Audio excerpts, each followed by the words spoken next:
कि किस तरह से विशाखा के केस में सुप्रीम कोर्ट ने इंटरफियर किया है और किस तरह से गाइडलाइंस पास किया है।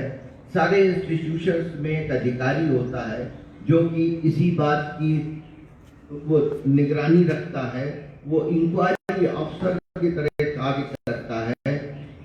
इसलिए आप लोगों को विस्तृत जानकारी होनी चाहिए, केस पढ़ने चाहिए, संविधान की स्टडी करनी चाहिए। उसी तरह से आर्टिकल 42 है जिसमें provision for just and human conditions of work and maternity के बारे में कहा गया है। पूरा वुमेन के बारे में ध्यान रखने को कहा गया है। और सबसे बड़ी बात यह है कि संविधान में uniform civil code for citizens कहा गया है। उसके लिए आपने देखा होगा कि कुछ दिन पहले अभी सुप्रीम कोर्ट का एक जजमेंट आया जिसमें कि 3 तलाक को जो मुसलमान में चलती थी उसको अमान्य कर दिया। और जिस तरह से डाइवोर्स का मुकदमा चलता है उसी तरह से मुकदमा चलेगा। और जैसे 3 तलाक को कह दिया जाओ जाओ जाओ जाओ जाओ घर जाओ, वो सब कहानी खत्म हो गई। अब तलाक की कहानी खत्म होके प्रॉपर चलेगा। ये पूरा वोमेन का ध्यान रखा गया है, संविधान ने ध्यान रखा है, सुप्रीम कोर्ट ने ध्यान रखा है, आपके सेंट्रल गवर्नमेंट ने ध्यान रखा है। आज की सरकार आपको पूरा आत्मनिर्भर बना रही है। वो आत्मनिर्भर इसलिए बनेंगे आप कि आपका स्टडी पर पूरा ध्यान है। आप स्टडी करके आप किसी न किसी क्षेत्र में जाकर आप चाहे वकील बनेंगे, चाहे टीचर बनेंगे, चाहे आप जज बनेंगी, आप कुछ न कुछ बनेंगी, ला कर लेंगी तो आप पीसीएस अधिकारी बनकर आप जज बनेंगी और आप शासन भी करेंगी और शासन कराएंगी भी, दोनों चीज़ें रहेंगी। इन्हीं शब्दों के साथ आज की शुभकामनाएं आपको आज के दिन की सबों को शुभकामनाएं देता हूँ। धन्यवाद।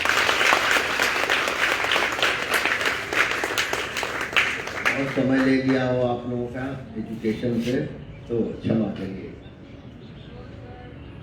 धन्यवाद न्यायाधीश डॉक्टर राजीव टंडन जी।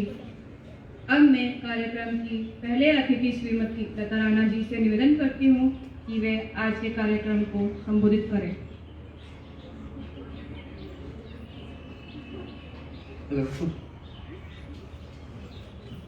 सबसे पहले मैं आपको इंटरनेशनल वुमेन्स डे की बहुत बहुत बधाई देना चाहती हूँ। और अभी जो हमारे चीफ गेस्ट हमारे जस्टिस टंडन साहब हैं, उन्होंने बहुत अच्छा आप लोगों को बताया। इसमें आपको एक बात और भी बताई है सर ने कि लॉ के बहुत सारे, ये नहीं है कि बस आपने लॉ किया आप वकील बन गए। जैसे एक पेड़ होता है उसकी ब्रांचेस बहुत होती हैं, उसमें बहुत सारा स्कोप है। आप किसी कॉर्पोरेट जगत में जा सकते हैं, बैंक के वकील बन सकते हैं, सिविल है, क्रिमिनल है, रेंट, रेवेन्यू, बहुत सारी इसमें शाखाएँ हैं। इससे आपका कैरियर बहुत उम्दा कैरियर बन सकता है। बस यह है कि लगन, मेहनत और ईमानदारी से अगर काम किया जाए। और मैं यहाँ पर डीएलएस से डिस्ट्रिक्ट लीगल एड अथॉरिटी को रिप्रेजेंट कर रही हूँ। मैं वहाँ पैनल में हूँ और एसएलएस से बोर्ड मेंबर भी। हमारा काम भी बहुत डीएलएस से शॉर्ट में डीएलएस है, डिस्ट्रिक्ट लीगल। हाँ वही पता नहीं। बहुत ज़्यादा हमारा काम है, हर क्षेत्र का काम है। स्टार्टिंग में तो ये है कि हमारा जो डिस्ट्रिक्ट लीगल एड अथॉरिटी है, जैसे कोई बहुत गरीब हो, चाहे वो जेल में बंद है, चाहे वो बाहर है, कोई लेडी है, बच्चा है, कोई भी है, अगर उसे लीगल एड प्रोवाइड चाहिए, लीगल एड चाहिए हमसे, तो हम वो legal ad free of cost देते हैं। किसी ने कुछ पूछना है, कोई प्रॉब्लम है उसकी, ज़रूरी नहीं है कि वो कानून से रिलेटेड हो। ये भी हो सकता है जैसे लॉकडाउन के बाद मकान मालिक किराएदार की बहुत समस्याएं आई हैं, उससे रिलेटेड है। हमने एक काउंसलिंग भी करते हैं। कोई हमारे पास एप्लीकेशन आती है, हस्बैंड वाइफ का कोई मुद्दा है, और उसमें यह है कि पेरेंट्स और बच्चों का, आजकल आपने बहुत देखा होगा, आप भी तो आप पढ़ रहे हैं, बहुत से ऐसे सेटल हो गए बच्चे तो अपने बूढ़े माँ बाप को छोड़ देते हैं या फिर उनकी प्रॉपर्टी अपने नाम कराकर और वो बुजुर्ग दंपत्ति जब हमारे पास आती है तो हम उनके बच्चों को भी बुलाते हैं। मैं रिटेलर लॉयर भी हूँ, काउंसलिंग करते हैं। हमारे साथ हमारी पीएल भी है सुनीता सिंह, ये भी काउंसलिंग करती है। और लॉकडाउन में ही हम लोग बाहर भी गए हैं, क्योंकि लोग तो नहीं आ सकते थे लॉकडाउन में, तो हमें ऑनरेबल हाई कोर्ट ने आदेशित किया था कि आप वहाँ जाएं, चाहे वो थाना है, चौकी है, अदर स्टेट है, यूपी तक हम गए हैं काउंसलिंग के लिए। और कुछ हैं कैटेगरीज जिनमें फ्री लीगल एड प्रोवाइड होती है, जैसे महिलाएं जरूरी नहीं है कि वो गरीब ही है, वो IAS ऑफिसर भी होंगी तो भी उन्हें लीगल एड प्रोवाइड की जाएगी। वो निर्धन व्यक्ति, पहले ये था कि जिसकी आय 1 लाख रुपए तक है वो लीगल एड पाने का अधिकारी होता है, बट अब 3 लाख रुपए कर दिया गया है। उसे या तो आय प्रमाण पत्र वो देगा, इनकम सर्टिफिकेट या एक एफिडेविट देगा। और किन्नर समुदाय और मानसिक रोगी और जो पीड़ित महिलाएं हैं, जैसे अभी मैंने कर्नाटक में देखा है, रेप से पीड़ित महिलाएं हो गई हैं, बच्चे हो गए हैं, आर्मी एक्स आर्मी में, और वरिष्ठ नागरिक बुजुर्ग हैं, नहीं वो जा सकते, नहीं वो कोर्ट में अपना पक्ष नहीं रख सकते, तो उनके लिए एक एडवोकेट प्रोवाइड किया जाता है जो उन लोगों से फीस नहीं लेती, हमें ऑनरेबल हाई कोर्ट मानदेय देती है। और बाकी जो है बहुत, अब तो ऐसा होगा कि छोटी छोटी समस्याएं भी, बहुत से केसेस ऐसे आते हैं कोर्ट में ना जाके काउंसलिंग के मध्य ही उनका निस्तारित कर दिया जाता है, उनका निस्तारण कर दिया जाता है। बहुत से ऐसे हैं तुमने नहीं रहना है, तो उस हिसाब से समझौता एक फ्रेंडली माहौल में करवाया जाता है, बाकायदा एग्रीमेंट बनता है, उसमें उनके जो भी उनकी शर्तें हैं या उनका समझौता साथ रहने का है उनका भी है। और आपके अगर आस कोई ऐसा है, तो जैसे आपके घर में मेड है, उसके साथ मार पिटाई हो रही है, तो वो डोमेस्टिक वायलेंस में आता है। डोमेस्टिक वायलेंस में मेंटेनेंस भी मिलता है और रहने का अधिकार भी मिलता है, मेडिकल फैसिलिटीज़ भी होती है, वो कोर्ट तय करती है। और हमारे पास मीडिएशन में जो फाइल्स आती है 2 महीने हमारे पास है, हम देखते हैं उसमें अगर ऐसा कुछ हो जाए। बाकी जो है वो सुनीता सिंह जी बताएंगी। और हाँ, मैं धन्यवाद करना चाहती हूँ प्रिंसिपल मैम, सबसे पहले राशिद भाई, बहुत बिजी शेड्यूल था, बट उन्होंने कहा आप आएंगे, जरूर आएंगे। फिर उन्होंने जब सर का नाम लिया हमने कहा हम जरूर आएंगे, क्योंकि हमारी दिली तमन्ना थी कि हम सर से फेस टू फेस मिले, बट ये पॉसिबल नहीं हो पाया। सर के कार्यकाल में हम यहीं रह गए, सर ऑनरेबल हाई कोर्ट में। आज बहुत अच्छा लगा कि एक विश हमारी पूरी हो गई इंटरनेशनल वुमेंस डे पर, के सर से हम रूबरू हुए। इन्हीं शब्दों के साथ एक बात भी बताना चाहता हूँ, मैडम भी बैठी हैं यहाँ पर। जब मैं मानव अधिकार का जज था तो मेरे पास रिपीटेड एप्लीकेशंस आती थी कि मेरे पास इतना धन नहीं है कि मैं कोर्ट में जा सकूं। उस समय मुझे ये जानकारी नहीं थी कि अधिवक्ता अलग से मान्य है उसका, तो मैं डिस्ट्रिक्ट जज के पास भेज दिया करता था, जो कि लीगल सर्विसेज अथॉरिटीज़ का आर्टिकल 39A में वो इंचार्ज होता है, या कभी कभी रजिस्ट्रार हाई कोर्ट के पास भेज दिया करता था। और उसका मुझे रिएक्शन नहीं पता लगता था क्या हुआ क्या नहीं हुआ, लेकिन अब मुझे आज जानकारी मिल गई है।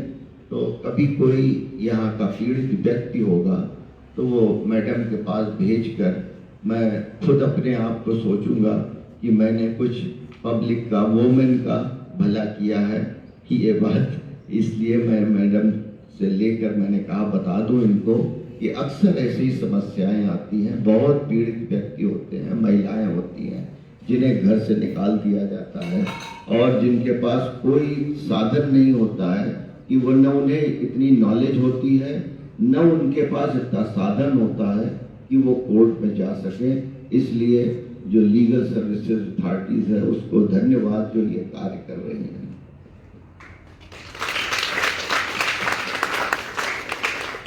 धन्यवाद श्रीमती लता राणा जी। अब मैं कार्यक्रम की दूसरे अतिथि कुमारी सुनीता सिंह जी से निवेदन करती हूँ कि वे आज के कार्यक्रम को संबोधित करें। धन्यवाद। सबसे पहले आए हुए यहाँ पे उपस्थित सभी अतिथिगण को मेरा नमस्कार, सभी छात्रों को नमस्ते। मेरा नाम सुनीता है और मैं जिला विधिक सेवा प्राधिकरण में पैरालीगल वॉलंटियर के तौर पे कार्यरत हूँ। अभी लता मैम ने सबको बताई दिया कि जिला विधिक सेवा प्राधिकरण है क्या, तो इसको थोड़ा आगे पे बढ़ाती हूँ। जिला विधिक सेवा प्राधिकरण वो जगह है जहाँ पे सबको निःशुल्क कानूनी सहायता दी जाती है, और ये सहायता दो तरीके से देते हैं। एक तो निःशुल्क विधिक राय दी जाती है, जो मैम उपस्थित हैं वही सबसे पहले देती हैं। उसके बाद डिसाइड होता है कि इनको वकील चाहिए या फिर कौन सा केस दर्ज करना है, मतलब वो डायरेक्शन देते हैं। दूसरा, हम निःशुल्क अधिवक्ता देते हैं। तो बहुत सारे पैनल में एडवोकेट हैं, उनको सरकारी खर्चे पे डीएलएसए प्रोवाइड करता है।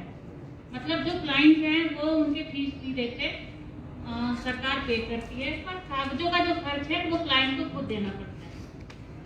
अब विधिक सेवा प्राधिकरण में 5 सदस्य हैं। एक तो जिला जज हैं, दूसरे सीएमओ हैं, तीसरे एसएसपी हैं, चौथे बार काउंसिल सदस्य हैं, और 5वें डीएम हैं। तो अगर इन लोगों की जो एक कमेटी बनी है, ये साथ में काम करेंगे तो आम लोगों के लिए कितनी आसान हो जाएगा ना। तो इस तरीके से जिला विधिक सेवा प्राधिकरण कार्य करता है। अब जैसे कि हम लोग पीएलबी हैं, हमारा मुख्य काम ये है कि हम लोग उन व्यक्तियों को सहयोग करें जो सबसे तीसरे छोर पे बैठे हुए हैं, क्योंकि पढ़े लिखे जो पैसे वाले हैं वो तो पहुंच जाते हैं, उनको कानून की जानकारी भी होती है, पर सबसे बड़ी समस्या उनके लिए है जो बिल्कुल लास्ट पे बैठा हुआ व्यक्ति है। तो वो समाज में जो कमजोर है, आर्थिक रूप से कमजोर है, जिनकी मैम ने बताया जिनकी सालाना आय 3 लाख से कम है, पहले 1 लाख थी, इसमें बहुत सारे पात्र व्यक्ति हैं। तो जेल में जो कारागार में निरुद्ध व्यक्ति हैं, बंदी हैं, संरक्षण गृह में जो बच्चे हैं वो, और किशोर न्याय बोर्ड में जो बच्चे हैं उनके लिए भी जिला विधिक सेवा प्राधिकरण प्रोवाइड करता है। इसके अलावा हिजड़ा समुदाय है, वरिष्ठ नागरिक हैं और मजदूर हैं, और अब भी मतलब 11 कैटेगरी से पहले थे, पर अब एक कैटेगरी और है जो एड्स से पीड़ित है, उनको भी विधिक सहायता दी जाती है। उनके लिए मेन मतलब सहयोग करने का कारण ये था कि एक तो वो समाज में मतलब बहिष्कार के रूप से देखा जाता है, जो कि होना नहीं चाहिए, और दूसरा जैसे ही पता लगता है कि हाँ वो इस रोग से पीड़ित है तो उनको घर वाले भी निकाल देते हैं, तो कहीं ना कहीं उनके साथ भी डोमेस्टिक वायलेंस होता है। तो इस तरीके से उनको भी जिला विधिक सेवा प्राधिकरण में वरीयता दी गई।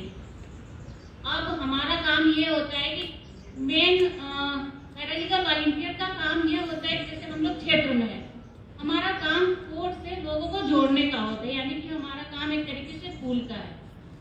तो ना तो कोर्ट आएगा समाज में, ना समाज जाएगा। तो हम लोग ऐसे अलग अलग क्षेत्रों में काम करते हैं कि जो व्यक्ति पात्र हैं उनका चुनाव करना होता है और हम डीएलएसए लेके जाते हैं, उसमें कुछ नहीं करना होता है। हमारा आप तक ये जानकारी देने का मुख्य कारण यही है कि हम अगर आप लोगों को 50 लोगों को ये जानकारी दे रहे हैं तो आप कहीं ना कहीं आगे 500 लोगों को ये जानकारी देंगे।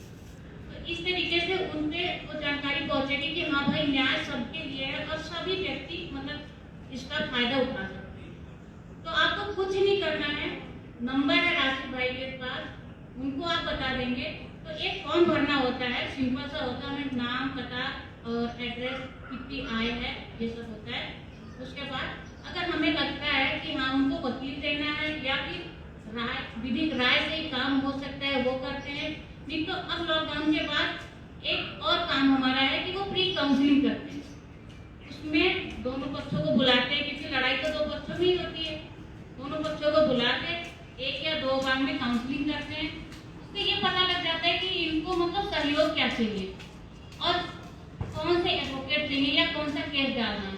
कभी कभी महिलाएं आती है कि मुझे ये भी केस डालना है, वो भी डालना है, मुझे दहेज का भी डालना है, डोमेस्टिक वायलेंस का भी डालना है, पर होता क्या है उनको कुछ भी नहीं निकलता है, शायद वो बहुत परेशान होती हैं।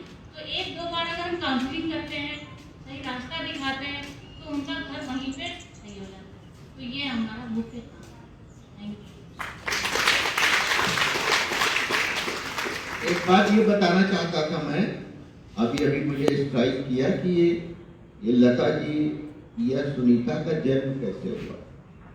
आप पूछेंगे कैसे हुआ, क्या हुआ, जन्म कैसे हुआ, वो भी संविधान के अंदर संविधान में प्रोविजन है आर्टिकल 39A, जिसमें है equal justice and free legal aid. हमारे संविधान में दे रखा है equal justice and free legal aid, सबको पूरी फ्री लीगल एड दी जाएगी, वो संविधान के अंदर दिया हुआ है। इसीलिए मैंने आपसे रिक्वेस्ट किया था कि संविधान केवल लॉ स्टूडेंट्स के लिए नहीं है, सबके लिए है। तो इससे आर्टिकल 39A में ये दोनों का जन्म हुआ, जो कि संविधान के अंदर ये लोग कार्यरत हैं और संविधान की इनको पूरी परिभाषा और पूरी डिग्री मिली हुई है, जिससे ये अपने इसी equal justice free legal aid का कार्य करती रहती हैं। ये आपकी जानकारी के लिए बहुत आवश्यक है। धन्यवाद कुमारी सुनीता सिंह जी। अब मैं JRD गर्ल्स डिग्री कॉलेज की प्रधानाचार्य डॉक्टर प्रियंका सिंह जी के बारे में आप सभी को परिचित करना चाहूँगी। डॉक्टर प्रियंका सिंह जी ने बहुत से आर्टिकल और पेपर पब्लिश कराए हैं तथा बहुत से सम्मेलन और कार्यक्रम का आयोजन किया है। अब मैं प्रधानाचार्य डॉक्टर प्रियंका सिंह जी से निवेदन करती हूँ कि वे आज के कार्यक्रम को संबोधित करें।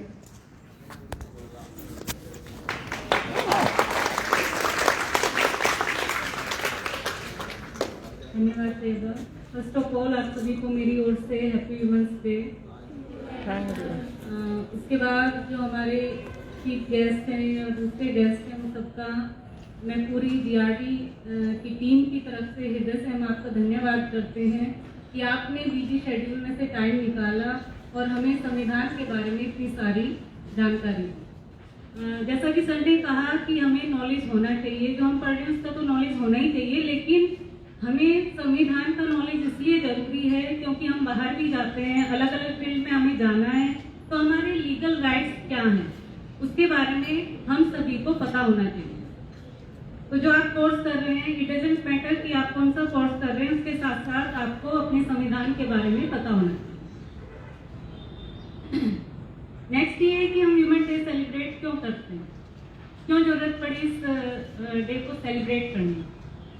क्योंकि कहीं ना कहीं जेंडर क्राइसिस पहले से ही था और विमेन डे हम सेलिब्रेट इसलिए करते हैं कि अलग अलग फील्ड में जो विमेन की अचीवमेंट्स हैं उसको शो नहीं किया जाता। ये मैं पास्ट की बात कर रही हूँ, प्रेजेंट की नहीं कर रही हूँ। प्रेजेंट में उसे ही शो करने के लिए एक डे बनाया गया, जबकि अकॉर्डिंग टू मी हमारी वुमेन किसी एक डे से बाउंड नहीं किया जा सकता। उसको we can't imagine a universe without a women, क्योंकि सारी चीज़ें वहीं से शुरू होती हैं। तो मैं तो यही कहना चाहूँगी कि हमें किसी एक दिन से बाउंड नहीं होना चाहिए। रोजाना हमारे लिए एक वुमेन डे होता है और respect your self and you will be respect. जब हम ये सोच लेंगे कि वी कैन, कि हम कर सकते हैं, तभी वी विल, हम कर पाएंगे। ठीक है, तो बच्चों आपके माइंड में यही होना चाहिए कि जो आपका टारगेट है उसकी तरफ आपको क्या गाइडेंस चाहिए। उसके लिए आप किसी भी एजुकेशनल इंस्टीट्यूट में आते हो और उस टारगेट को पाने के लिए आपको क्या एफर्ट्स करने हैं, आपको ध्यान उस चीज पर लगाना है।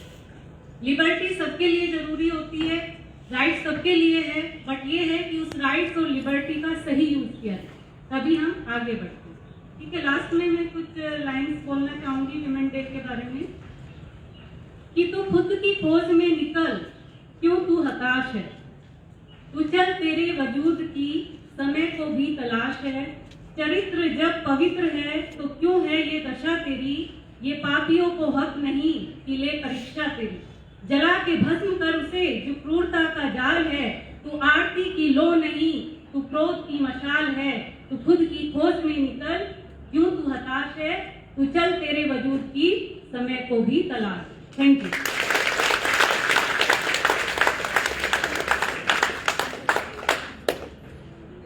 धन्यवाद डॉक्टर प्रियंका सिंह जी। अब मैं समिति की उपाध्यक्ष कुमारी मोनिका नेगी जी से निवेदन करती हूँ कि वे समिति को आप सभी के समक्ष परिचित करें। गुड मॉर्निंग एवरीवन, मेरा नाम मोनिका नेगी है और मैं विधि सेवा एवं सामाजिक उत्थान समिति की वाइस प्रेसिडेंट हूँ। ये इसमें कोई डाउट नहीं है कि JRD अपनी परफॉर्मेंस देने में हमेशा बेस्ट रहा है और मैं खुद जीआरडी एकेडमी निरंजनपुर 2015 बैच से पास आउट हूँ। तो आज परफॉर्मेंस देख के दोबारा मैं अपने स्कूल डेज में वापस चली गई। मुझे बहुत खुशी हो रही है उस चीज़ से। सबसे पहले मैं आप सभी को इंटरनेशनल वुमेन्स डे की हार्दिक शुभकामनाएं देना चाहूँगी। अब मैं आपको सभी को विधि सेवा एवं सामाजिक उत्थान समिति के बारे में शॉर्ट में बताना चाहूँगी। विधि सेवा एवं सामाजिक उत्थान समिति एक एनजीओ है जो कि 2019 में mister Rashid Ali ji, mister Divyanshu Rautiyal ji and mister Tasir Ali ji के थ्रू फॉर्म हुई थी। हमारी ऑर्गेनाइजेशन का मेन एम्स एंड ऑब्जेक्टिव ये है कि जो बैकवर्ड एरिया में लोग रह रहे हैं, जो गरीब लोग हैं, उन तक अवेयरनेस प्रोवाइड करना, मतलब ये आउटरीच प्रोग्राम करवा के, लीगल एड कैंप्स लगवा कर, जो उनके लीगल राइट हैं जिनको पता नहीं है। मोस्टली क्या होती है कि जो वुमेन्स होती हैं बैकवर्ड एरिया में, उनको कुछ नहीं पता होता है, उनको दबा दिया जाता है, बताया नहीं जाता है। तो हम लोग आउटरीच प्रोग्राम करके घर घर तक जाकर डीएलएसए के साथ मिलकर उनकी प्रॉब्लम्स को सॉल्व करते हैं। प्री लीगल एड कैंप्स लगाए जाते हैं जहाँ पर जो गरीब लोग हैं उन लोगों की प्रॉब्लम्स को सॉल्व किया जाता है, जैसे कि पेंशन कार्ड हो गया, राशन कार्ड हो गया और जो लेबर कार्ड होता है, ऐसी प्रॉब्लम्स को सॉल्व किया जाता है। जो ज़रूरतमंद लोग हैं जिनके पास पैसे नहीं हैं, उनको लीगल हेल्प प्रोवाइड की जाती है, जिसमें डीएलएसए हमारी बहुत मदद करती है। रिसेंटली में हमने बहुत सारे कैंप लगवाए हैं और बहुत सारे प्रोग्राम करवाए हैं, जिसमें जस्टिस राजेश टंडन जी सर और डीएलएसए अथॉरिटी ने हमें बहुत सपोर्ट किया है और कहीं हद तक लोगों की प्रॉब्लम्स को सॉल्व भी किया है सुनकर। हम लोग child labour, drugs tolerance toward wrong happening और जो भी डोमेस्टिक वायलेंस होता है उनके अगेंस्ट भी हम काम करते हैं कि उनको कितना कम किया जा सके। ऐसा नहीं है कि इसमें सिर्फ लीगल है तो लीगल जैसे लॉ के स्टूडेंट ही इन्वॉल्व हैं, इसमें अदर फील्ड्स के स्टूडेंट भी इन्वॉल्व हैं जो अपना पूरा कंट्रीब्यूशन दे रहे हैं सोसाइटी के वेलफेयर के लिए। तो sir, thank you so much.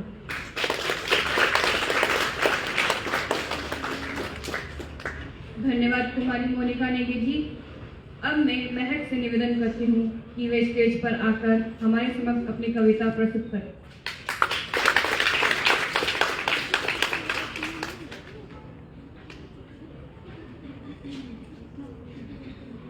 आप सभी को मेरा नमस्कार और मैं महक यहाँ आपके समक्ष एक कविता प्रस्तुत करने हेतु खड़ी हूँ, जिसका शीर्षक है औरत तेरी यही कहानी। औरत तेरी यही कहानी, आंखों में आंसू और जिस्म पर खरोचों की निशानी। तेरा यह जिस्म मर्दों का व्यापार, हाय रे औरत तू कितनी लाचार। इन मर्दों का दिन बर दिन बढ़ रहा है अत्याचार, तभी तो दिन में भी खुलेआम हो रहा है बलात्कार। मर्दों तुम्हारी नीयत क्यों इतनी बेगैरत है, मत भूलो जिसने तुम्हें जन्म दिया है वो भी एक औरत है। आज भी हम वो दर्द भरा मंजर नहीं भूले हैं, जब तुम मर्दों ने बेटियों के जिस्म सरियों से चीरे हैं। आज भी हम वो दर्द भरा आज भी हमारी आंखों में वो दर्द भरा सैलाब है, जब तुम मर्दों ने बेटियों के चेहरे पर छिड़का तेजाब है। अब जाग गई है इस देश की हर बेटी, अब तुम्हें वह ईंट का जवाब पत्थर से देगी। अब नहीं जिएंगे डरकर ये हमने है ठानी, अब हम औरतें इन मर्दों को नहीं करने देगी मनमानी। आओ एक ऐसा समाज बनाएं जहां बहुओं और बेटियों को सम्मान दिलाएं, जिस समाज में इंसान के रूप में भेड़ियों का खात्मा हो और नेक हर एक मर्द की नीयत और आत्मा हो। जहां 5 साल की बेटी की चीखें नहीं हंसी सुनाई दे, जहां घर के बाहर का माहौल एक बेटी की सुरक्षा की गवाही दे, जहां हर एक बेटी चैन सुकून की सांस ले सके और मैं भारत की बेटी हूँ सम्मान से ये कह सके। धन्यवाद।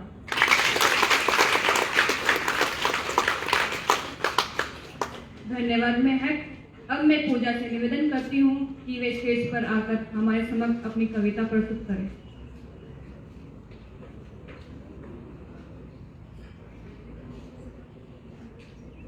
धन्यवाद। आप सबको अंतर्राष्ट्रीय महिला दिवस की ढेर सारी शुभकामनाएं। मैं पूजा कुमारी आपके समीप एक कविता लेके उपस्थित हूँ, जिसका शीर्षक है वह पुरानी वाली नहीं आज की नारी हूँ मैं। किसी पे बोझ नहीं हूँ मैं, किसी पे बोझ नहीं हूँ मैं, फिर हर रोज क्यों घोटी जाती हूँ मैं। अब इस घुटन से निकलने लगी हूँ, क्योंकि खुद को समझने लगी हूँ मैं। क्या हूँ मैं, क्या कर सकती हूँ, इस बात से परिचित होने लगी हूँ मैं।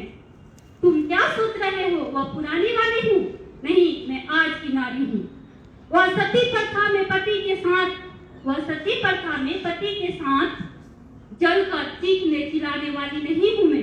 अब तो पति के साथ कंधे से कंधे मिलाकर चलने वाली हूँ मैं। जो सितारे आसमान में चमकते हैं, जो सितारे आसमान में चमकते हैं, उसे कंधों पे लाने वाली किरण बेटी हूँ मैं। अंतरिक्ष में जाने वाली कल्पना हूँ मैं। कुश्ती के अखाड़ों में लड़कों को पछाड़ने वाली गीता हूँ मैं। कुछ लोग मुझे कमजोर समझते हैं, कुछ लोग मुझे कमजोर समझते हैं, उन्हें नहीं पता उनकी सोच से भी बाहर हूँ मैं। तुम क्या सोच रहे हो, वह पुरानी वाली हूँ? नहीं, मैं आज की नारी हूँ। तुम क्या सोचते हो, मुझे मार कर, पीट कर, घसीट कर क्यों सरेआम बदनाम कर दोगे? तुम्हारी इसी सोच पे और विराम हूँ मैं। जो लोग मुझे कुछ नहीं समझते, उनके लिए क्वेश्चन मार्क हूँ मैं। जो मुझे समझते हैं, उनके लिए मिसाल हूँ मैं, उनके लिए मिसाल हूँ मैं। तुम जो जुल्म हम पे सदियों से करते आ रहे हो, हमारे हृदय में आग जला रहे हो, उसी आग से निकली हुई चिंगारी हूँ मैं, उसी आग से निकली हुई चिंगारी हूँ मैं। तुम क्या सोच रहे हो, पुरानी वाली हूँ? नहीं, मैं आज की नारी हूँ। Thank you.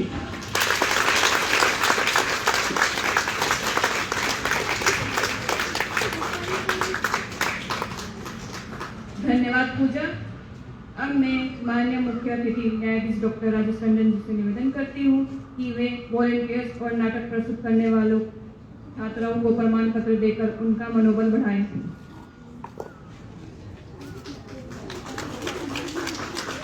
Volunteers Shivani,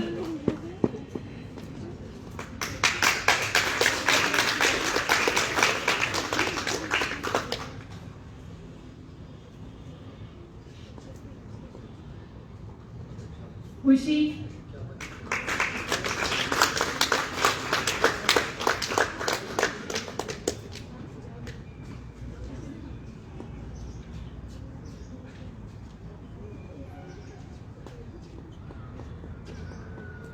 Jaswant,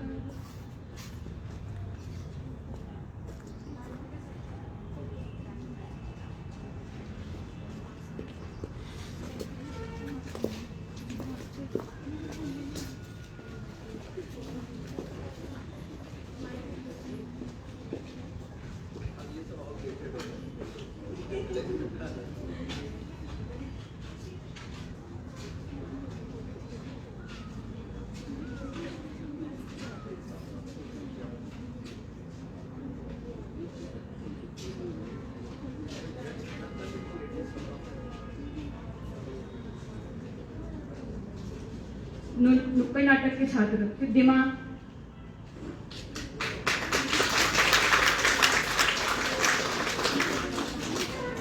Akshita, Riddhima, Apoorva, खुशबू,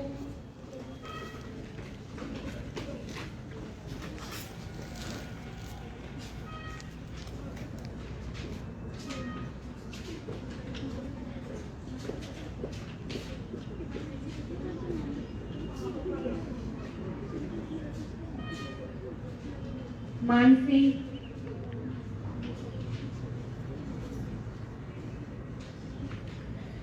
मनीषा,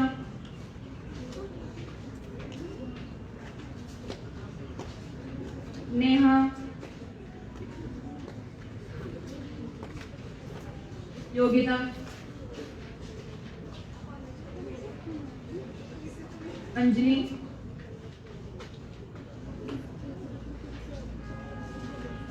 पूजा,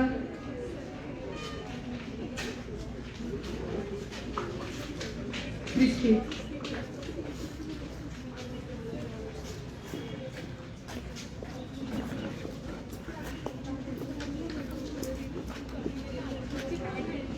किरण।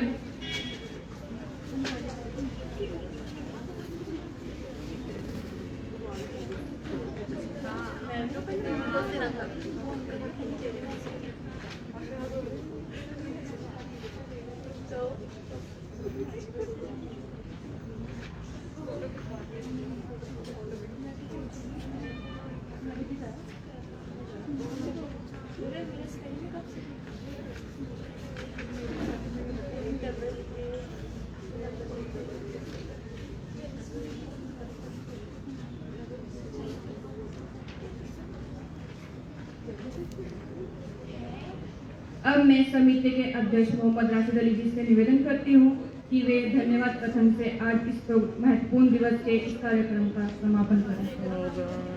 नमस्कार आप सभी को। सबसे पहले मैं आप सभी को अंतर्राष्ट्रीय महिला दिवस पर हार्दिक शुभकामनाएं एवं बधाई देता हूँ। मैं आज के कार्यक्रम के मुख्य अतिथि डॉक्टर राजेश टंडन जी, जो कि फॉर्मर जज रह चुके हैं उत्तराखंड हाई कोर्ट के, उनका आभार प्रकट करता हूँ कि उन्होंने इतने बिजी शेड्यूल से भी अपना समय निकालकर आज हमारे बीच या इस प्रोग्राम में उपस्थित हुए हैं। मैं इनका धन्यवाद प्रकट करता हूँ कि इन्होंने इतने लंबे समय से, लगभग 1.5 साल से हमारे साथ जुड़े हुए हैं और बिना किसी दिक्कत को आए हुए हमें हमारे कार्यक्रम को हमेशा सराहा है और उसमें उपस्थिति दर्ज कराई है। मैं आज के कार्यक्रम के अतिथि एडवोकेट लता राणा जी का धन्यवाद करना चाहूँगा कि उन्होंने इतने बिजी शेड्यूल में से भी अपना समय निकालकर आज हमारे समक्ष यहाँ पर मौजूद हुए और हमें डीएलएसए के बारे में इतनी महत्वपूर्ण जानकारी दी। मैं धन्यवाद करता हूँ एसआई डोभाल जी का, जिन्होंने इतने शॉर्ट नोटिस पर हमारे बीच आकर उपस्थिति दर्ज कराई है। मैं धन्यवाद करता हूँ सुनीता जी का, जिन्होंने हमें हमेशा सराहा है और हमें हमेशा सपोर्ट किया है। मैं धन्यवाद करता हूँ प्रियंका जी का, जो कि जीआरडी कॉलेज की प्रिंसिपल हैं। उन्होंने हमारे काम को समझते हुए हमें इतने महत्वपूर्ण दिन पर हमारे साथ जुड़कर इस कार्यक्रम को कराया है। धन्यवाद मैम। मैं अपनी पूरी टीम का धन्यवाद करना चाहूँगा, जिन्होंने इतना वंडरफुल इवेंट ऑर्गेनाइज कराया है और हमें इस मौके पर यहाँ पर बुलाया है। मैं धन्यवाद करता हूँ नुक्कड़ टीम का, जिन्होंने इतना अच्छा परफॉर्मेंस देकर हम सभी को आज के आज के दिन में जो भी दिक्कतें चल रही हैं वो हमारे सामने रखी। मैं ऑर्गेनाइजर का धन्यवाद करता हूँ आकांक्षा शर्मा जी, कुमारी इंदू चंदेल जी, जिन्होंने इतना अच्छा नुक्कड़ नाटक जो है ऑर्गेनाइज किया है। धन्यवाद।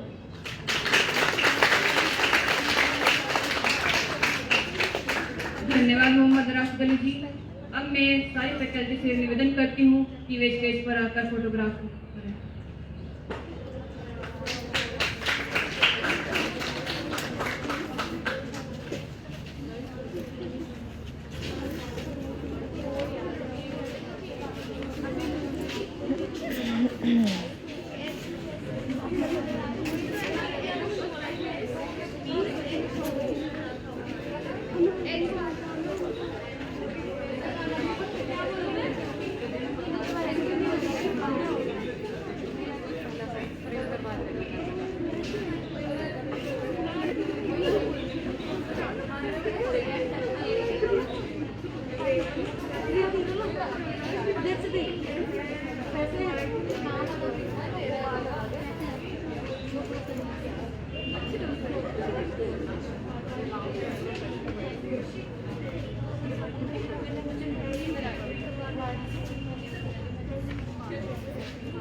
अब मैं श्री हिमांशु सर जी से निवेदन करती हूँ कि वे स्टेज पर आकर हमारे समक्ष अपना विचार रखें।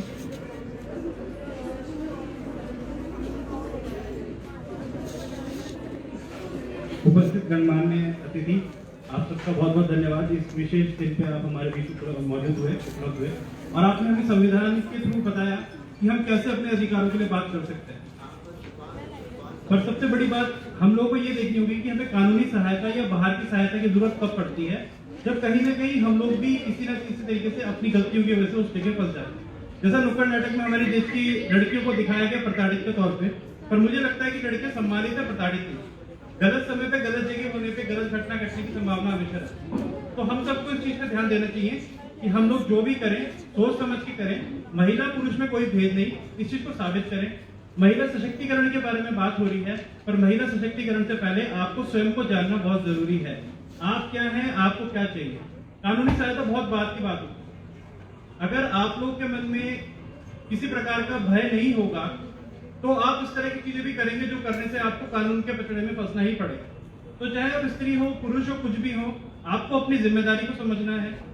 देखिए, कानून की जरूरत तभी पड़ेगी जब आप गलत होंगे या आपके साथ गलत होगा।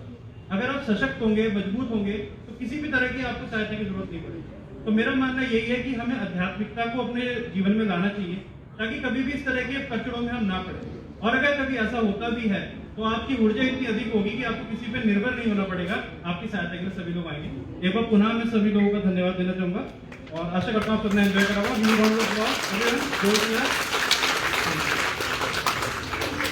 धन्यवाद हिमांशु सर जी। आज का कार्यक्रम यहीं पे समाप्त करती हूँ। धन्यवाद।